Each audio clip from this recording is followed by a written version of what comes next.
So మీరు ఒక stage మీద జగన్ గుర్తు పెట్టుకో పాతాలకి దొకేస్తాము అని మాట్లాడుతున్నారు కదా. నేను ఒక డైలాగ్ కూడా చెప్పిన, డైలాగ్ కోసం చెప్పిన అంతే. సో మా వాళ్ళు కూడా ఇప్పుడు జగన్ ఫ్యాన్స్ కూడా డైలాగ్స్ కొన్ని, మా పార్టీలో వాళ్ళు కూడా పవన్ కళ్యాణ్ గారి 3 పెళ్లిళ్ళ గురించి కూడా మాట్లాడారు. సో అది కూడా మేము డైలాగ్ రూపంలో ఎక్కడైనా చెప్పొచ్చు అన్న. మీరు దాన్ని సమర్థిస్తున్నారా చెప్పండి.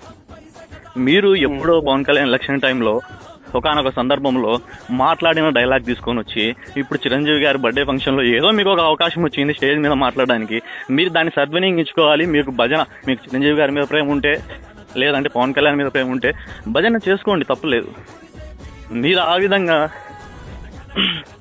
విమర్శించే స్థాయి మీది కాదని నేను అనుకుంటున్నా. Okay sorry bro. Okay sorry bro. నాకు సారీ చెప్తున్నారా? నాకు అవసరం లేదు బ్రో సారీ. మా నాయకుడిని అభిమానించే అభిమానులకి సారీ చెప్తే చాలు బ్రో. ఓకే ఖచ్చితంగా చెప్తాను బ్రో. అదే ఎట్లా చెప్తారు మీరు? వీడియో పరంగా చెప్తారా లేకపోతే ఎట్లా చెప్తారు? వీడియో పరంగా చెప్తాడు బ్రో. ఎప్పుడు చెప్తారు బ్రో? 2-3 గంటల్లో. ఓకేనా? సరే బ్రో, నేను కూడా మిమ్మల్ని ఏం తిట్టడం లేదు, కొట్టడం లేదు.